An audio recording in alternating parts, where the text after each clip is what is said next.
Welcome back to Legitimate Targets, everybody. I hope you're all having a great day. Joining me to talk about China today is someone that you probably all already know, follow, and love on YouTube, Cyrus Janssen. He's an American entrepreneur, geopolitical analyst, and someone who's really getting the truth out there to a lot of people about what is going on in China, debunking a lot of the fake news that comes out of the likes of CNN and Fox News and MSNBC and all the UK publications about China, and also more broadly what is happening in Asia, because there is a geopolitical awakening going on right now. And if you don't understand it, you are missing out, okay? So he's got nearly 1 million subscribers on YouTube alone, and he is, drawing on his experience from living abroad, traveling abroad, for many years in his commentary, and I highly suggest you all go check out his channel. I've been following it, for years, and it's just great work. So, Cyrus, thank you so much for joining me today. How you doing? Jackson, thank you for that nice, flattering intro. It is a pleasure to be here. Big fan of your work, and very happy to connect with you. This is fantastic. Thank you so much. Like I said, I think it's a long time coming. We should have done it when I was still on YouTube, but here we are. Yeah. So I want to start off to, we were just chatting before we got into the recording here, and you were saying how much of a great year China has had thus far in 2025. How do you think China has been able to fare in this trade war thus far? And maybe just give me your overall impression of how they're doing, how they're handling it, and maybe if you know what the I guess, reception of this handling has been amongst the Chinese public. Yeah, absolutely, Jackson. Great question. So I'm going to go back to the beginning of 2025, just talk a little bit about these big wins, because what we've seen in the initial phase, for example, DeepSeek, when DeepSeek AI came out, this was a watershed moment for China, and it really showed the entire world that China is going to be in the future of AI and very much can compete with whatever technology the United States is able to produce. There's an interesting clip that I shared on my YouTube channel from Sam Altman, who said, there was an Indian entrepreneur, and he said, what would you say to companies that want to try to compete with you, that would like to build something like an OpenAI? And very, very arrogantly, he looked at the Indian guy and he said, good luck. You got, no one can touch us. We're basically, no one can get to our level. And it was so amazing to have this arrogance on display. And then literally a couple months later, China built something that's better than OpenAI, and they did it for 5% of the cost. I mean, something just ridiculous that no one saw coming. And what I think you saw, Jackson, you started to see people outside of the China geopolitical sphere. For example, you saw AI engineers. Mark Andreessen, who built the first web browser, said, yeah, wow, like what China's done, this is phenomenal. Like this is actually a gift to the world, and this should be celebrated. Like, and so you see this, you kind of have these China haters who are bashing China and saying bad things. But at the end of the day, let's just look at the facts. I mean, this was something incredible that China did. I mentioned just this past week, we've had 10 new countries that have been added into this visa-free travel. So now there's over 47 countries. You're visa-free to China, and that has been a huge soft power win for China, because more and more tourism is happening in China. Tourism is booming in the country. And so now we go into this trade war, which has been very interesting. I think, I've made a lot of videos on the trade war. I'm very much against the trade war. I just don't think that it makes any sense at all for the United States to impose 145% tariffs on China. I made a call very clearly that Trump would revert from that. And, within 30 days he did. And so to kind of get to your question here, how is China facing? I think they're doing great, and the key thing is that they basically stood up to the United States. They stood up to the bullying, and they said, we're not going to cut a deal with you. And you saw a very weak Donald Trump, who said, basically, he would tweet out, I would like China to call me so that we can calm down this trade war. Well, it's you're kind of showing your cards there, right? You're saying, China, can you please call me? You almost sound like this deranged ex-girlfriend who's wanting, her ex-boyfriend to call me, like, hey, you broke up with me, you should call me, and you should fix this. And so it really made the U.S. look very weak on the international stage. And the problem is now you look at it where we have this acronym for Donald Trump and his tariffs, taco, Trump always chickens out. And, we had the Japanese prime minister come out and said, look, we're not going to buckle on this. We're just basically going to wait. We are not going to negotiate with this. Trump comes out with 50% tariffs against the EU. 2 days later, he said, oh, guess what? We'll go ahead and extend that for another month. So you have this signaling to the world where we're not very serious in what we're doing right now. We really don't have a plan. Now, Elon Musk is, broken up with Trump. Very, very public debate on Twitter. This is on fire as we're recording this episode. And again, my big message here, Jackson, to the viewers out there is you kind of look at the U.S. government, and I would say, if you're being honest, this is not a serious government that you're going to take, look at with serious credibility. There's just so much chaos, so much mismanagement, so much unorganization. It makes the U.S. look very bad on the international stage. And when you have someone like China, who's very diplomatic, very systematic, very disciplined, this has been a very big win for China in my books. And again, the biggest win is just them sitting and waiting. Mm-hmm. There were several things that China did, of course, actionable items that I think had a large impact. You had some selling off of U.S. dollar reserves, Treasury reserves. You had the cancellation of the Chinese purchasing of U.S. energy. You had what else did you have? You had a few reciprocal tariffs.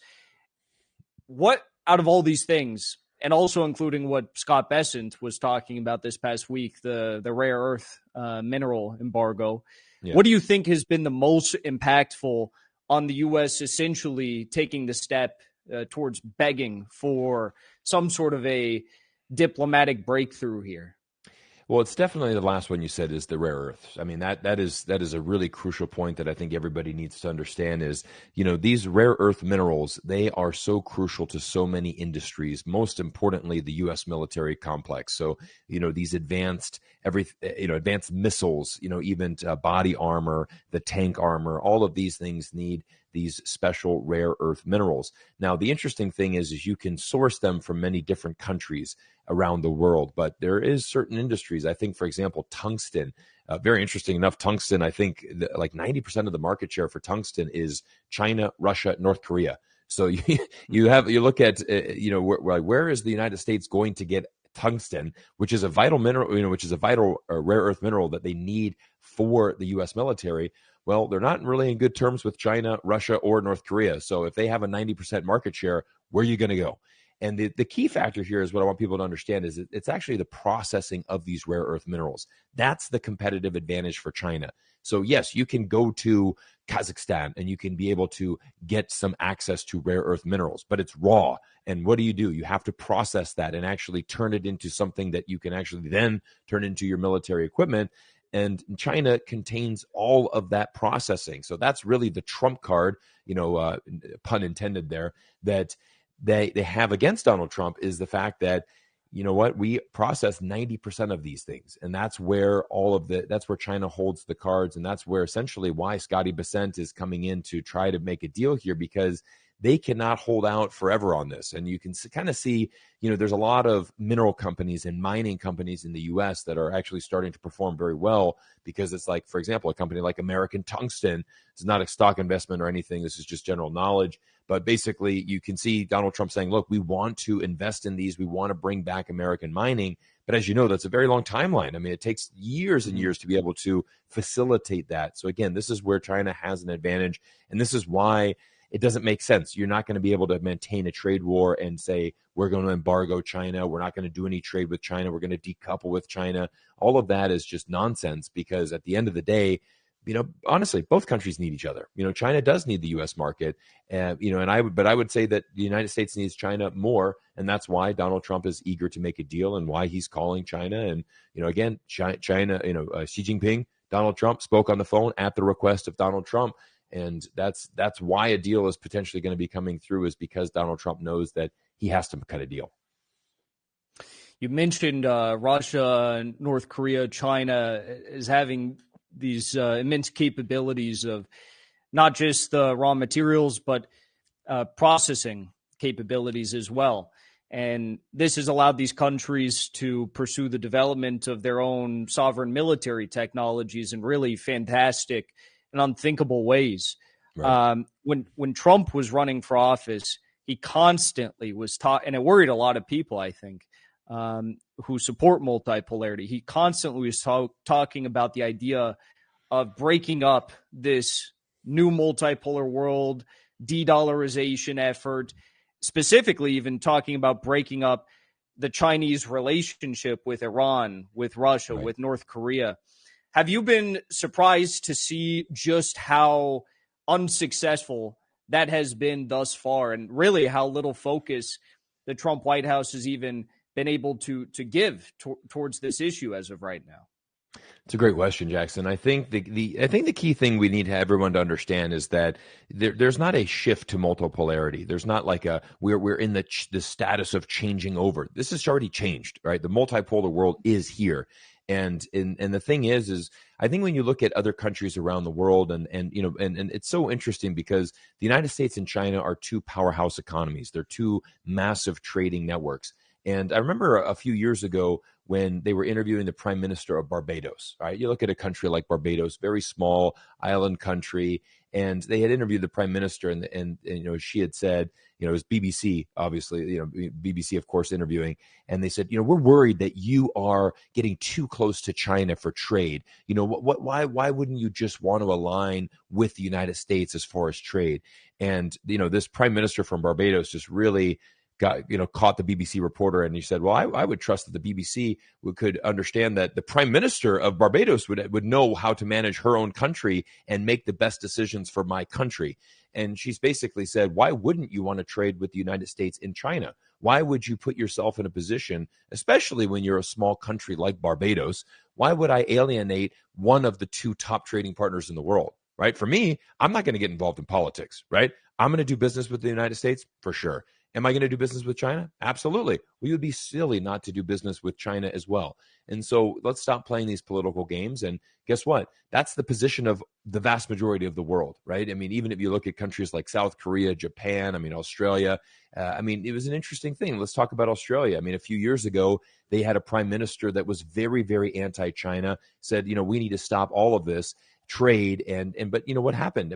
There's all of these industries in Australia, iron ore, the lobster industry, the wine industry. These are all dependent on China and the Chinese market. Quite frankly, there are so many millionaires in Australia because of this trade with China. If you're in any of these industries and you're doing business in China, you're making millions of dollars and your industry is flourishing because of that trade. And now all of a sudden it's like, well, we don't need China anymore. Well, actually we do. We should be trading with China. So then you saw a huge 180-degree pivot where now the current prime minister is very open with China. And you saw a huge, thawing of this relationship. 4 or 5 years ago, Australia's relationship with China was frozen. And now it's completely thawed out and it's again flourishing. And so again, I think what we've now seen, and especially with this Donald Trump trade war, I did this interview with a hedge fund manager in Hong Kong, and he brought up a really good point, Jackson. He said, Trump actually had a unique opportunity. If he would have actually got a coalition of countries together, let's imagine that Trump went to the European Union and said, look, we should tackle China together, with their trade, with this, with this trade imbalance and, the currency devaluation, et cetera. Why don't we let's take the European Union, let's take Brazil, let's take some of these leading economies around the world. Let's form a new trade alliance, and together we're going to go against China. If you actually did that, you actually might have had a chance to kind of leverage against China. But what did Donald Trump do? During his April 2nd trade war, he tariffed every country on the planet. So all of a sudden, you have these amazing partners like a South Korea. We've had a free trade agreement with South Korea since 2007, the United States. And all of a sudden, now guess what? You wake up the next day and it's 10% tariffs. Now 10% tariffs is not a huge amount, but at the end of the day, it's like, well, what are you doing? We've had a free trade agreements for, almost 20 years. And now we wake up and now you're going to tariff us, and you're tariffing the entire world. And so Donald Trump really had a big miss there, Jackson, because, he lost that opportunity because he wants to go against China, but yet he's going against every country in the world. And that was a huge miss in my book for Donald Trump. And that's why, again, with that Liberation Day, April 2nd, that's where really the multipolar world became official, and every country started saying, you know what, we don't need this kind of nonsense. And that's, again, an amazing thing happened almost immediately. Japan, Korea, and China had a trilateral summit. I mean, Japanese and Chinese officials haven't met officially in over 6 years. Immediately after Liberation Day, they meet in Tokyo along with South Korea, and they simply said, we should do more business together. We should do more trade together. You had the German, it was the director of trade and commerce come out and say, look, if the United States wants to play this way, we have one option. We're going to pivot back over to China, and we're going to do more deals with China. I mean, these are huge stories that you will not see on CNN, BBC, Fox News. Of course, they're not going to cover it, but you've got to read between the lines, and you've got to see what these countries are doing. And then you start to realize, wow, we really are in a multipolar world, and other countries really do want to trade with others. And correct me if I'm wrong, but between China and the European Union recently, amidst this tariff war, there was some sort of a desanctioning of officials. It seemed like there was some sort of a cooling process that was going on, correct? That's correct. Yeah, you're spot on. I mean, so you saw the European Union, start to drop some of these restrictions that they had against Chinese officials, and basically open up a pathway for more communication, more dialogue, and certainly more trade deals. I mean, I've lived in China for a long time, Jackson, and I mean, I remember, especially in the auto industry, I mean, let's be honest, the German auto industry became so dependent on the Chinese market, and it was a cash cow. I mean, it was a billions of dollar cash cow for the German auto industry for many, many years. That, of course, has now changed because China's become the dominant player in electric vehicles. But I mean, you look at even a company like BASF, which was one of the biggest, I believe it is the biggest chemical company in the world, certainly one of them. But I mean, they have a tremendous amount of production in China. They have amazing, facilities there in China, and they've been doing business there. And it's vital to their future as a German company to be in China. In fact, they opened up a new $100 billion or 100 billion euro facility in China just a few years ago, to continue to reach their market over there and throughout the world. And so you see how important the Chinese market is to our global economy. And this is why I have always been one for more engagement and certainly pro-trade and pro-doing business with China, because they're a dominant player. And you're living in a fantasy world if you think that China is not going to be a major part of our global economy for the foreseeable future. I agree with you 100%. One thing that I noticed that I mentioned to you before we started is this major shift in global public perception towards China. And there was a new poll done. I'm forgetting the name of the pollster here, but it's one of the reputable international ones. They do a poll every 7 days, I think, something like that, right? From a bunch of different countries. And they ask about 4,000 people, what is your net favorability, or do you view China as favorable or unfavorable? And same question about the United States. And since the start of the tariff war till today, China has now raised to 8.8 points favorability. The U.S. is down to in the negative, so 1.5% unfavorability. Right. Your channel blowing up. All of these YouTube channels that make videos saying, like Xi Jinping is going to fall tomorrow, they've literally become memes online. Right. What do you think is behind this massive and very quick change in perception towards China? Yeah, it's a great question. I think it actually started last year, Jackson. I talked about it briefly, but this was the ability for China to start opening up its borders. Now, the interesting thing is, even for myself, I got caught out of China because I was traveling and, COVID happened. So I was actually in Canada when COVID happened. I stayed there for a number of years during the pandemic. But, the pandemic really stopped international travel, especially to China. And it became very hard to get into the country. And that country was kind of on lockdown for a number of years. And what happened, the problem with that, Jackson, is China started to become this foreign country that is almost closed off to the outside world. And a lot of people forgot what China was like. And because it was very hard, you had to quarantine for 30 days in a hotel if you were to fly to China. So no one's doing that, right? No one's going to go to China, quarantine in a hotel for 30 days and then go explore the country. I mean, that's impossible. So tourism literally went to zero. And the only people that were going to China was if you actually lived there, and then you would go through the 30-day quarantine. So, that was a tough time for China, because when international people are not coming into the country, then that's when all of these stories on BBC and Fox News start running amok, and they start saying, wow, China's this, China's that. And the problem is nobody can verify. No one's on the ground. No, tourism can't get there. So what happened is after this COVID fiasco, China started opening up its borders. And then remember last summer, I was in Chongqing, filming videos there. Beautiful city, incredible city. And I remember meeting groups of Australians that were there. And these were like guys, like a group of 6 or 7 guys. And I'd run into them on the side of the street. I'm like, hey, where are you guys from? We're from Australia. I'm like, hey, what brought you to China? It's like, oh, mate, we just got visa free to China. So we're like, screw it. Let's go check out this country. And I'm like, oh, that's awesome. Like, welcome to China. They're like, yeah, man, this place is amazing. We're just having a great time.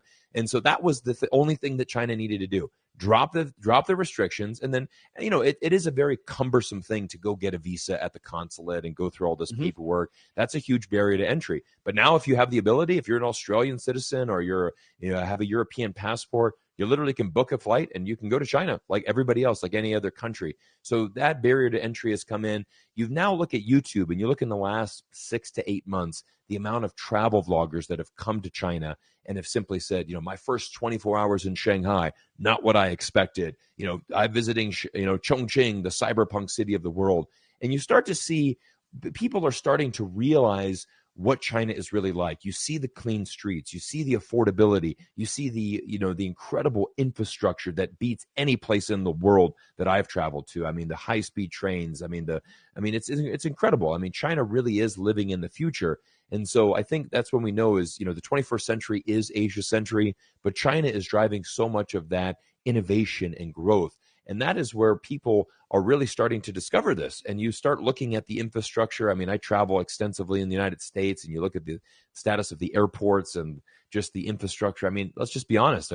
This is not me being anti-American. It's just simply calling a spade a spade. This is not advanced infrastructure. It's dilapidated. It's run down. It's just not anywhere near the levels of China. And you look at just how convenient life is. And that's where people start discovering. And it's like, wow, this is a very different China than what Western media has said. And here's the big thing I want people to understand. There's a lot of happiness in China. There's a lot of people just doing normal things. And unfortunately, we have this perception in China that China's like North Korea, right? It's closed off to the outside world. Chinese people have no idea what's going on in their country. The government censors everything. Chinese people are very switched on, right? When I was in China in October last year, and every time I jump in a taxi driver, they're like, oh, you're American? What do you think about the election? Who do you think is going to win? Is it going to be Trump? Is it going to be Kamala? I was listening to the speech about Kamala. I'm like, wow, you're like a Beijing taxi driver and you're listening to speeches about Kamala? It's like, yeah. We watch all this stuff. Like, we know exactly what's going on.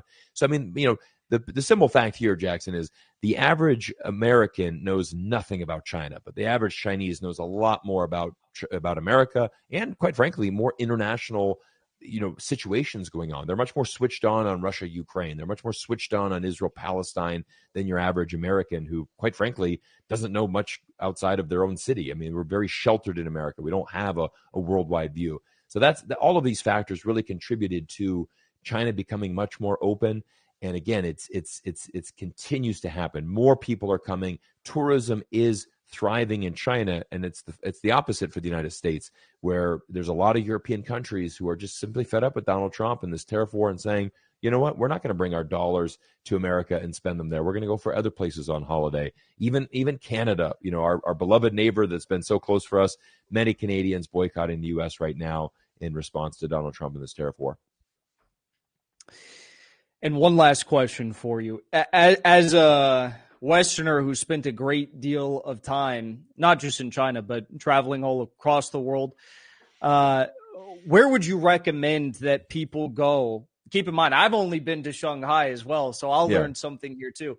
Nice. Where would you recommend people travel if they were going to take their first trip to China, hit 1, 2, 3 major destinations? Yeah, fantastic. Well, Shanghai is obviously the most advanced modern city in China. I lived there for 7 years. I love Shanghai. It's kind of like my second home.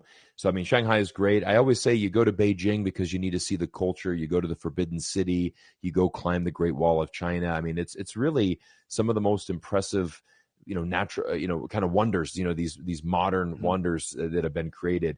Walking on the Great Wall of China is a phenomenal experience. I mean, it's really one of the top things that I've been able to do. I did actually a 7-kilometer hike on the Great Wall of China, and it was one of the best things I've ever done.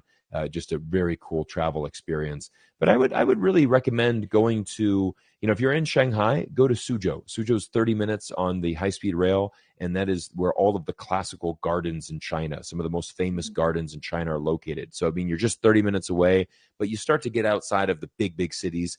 Suzhou, I mean, in its own right is very big as well, but, you get a little bit more off the beaten path. But I would honestly say fly out west as well to Chongqing. I mean, Chongqing is incredible. It is really blown up in the last 3-4 years, and it's kind of this cyberpunk city. It was named the most Instagrammable city in the world because of just how electric that nightlife is, as far as the skyline, the lights, it's right on this river. It's a beautiful city, but I mean, if you go to Shenzhen, it's right across the border from Hong Kong. It's the Silicon Valley. I mean, you have an amazing plethora of places to go. So, I mean, I would say definitely, if my itinerary, I definitely would maybe start in Beijing, head down to Shanghai, see the gardens in Suzhou, and then maybe head down to Shenzhen. You can stick on there. And if you have an extra time, fly out west to Chongqing would be my recommendation. It's a choice between good and good. There's just so many good cities in China. They're all worth exploring.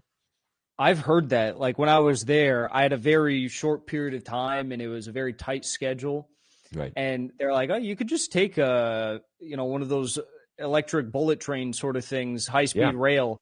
You can take it 3 hours in the middle of nowhere and you'll still be in a nice place, good infrastructure, so on and so forth. Absolutely. Well, next time I will take that advice and I'll visit those places. Definitely. I gotta hit them all. It's too many wonders to miss, Agreed. So, Cyrus, thank you so much for joining me here today. I'm sure most people know where to follow you, but if they don't, where can they check out your work moving forward?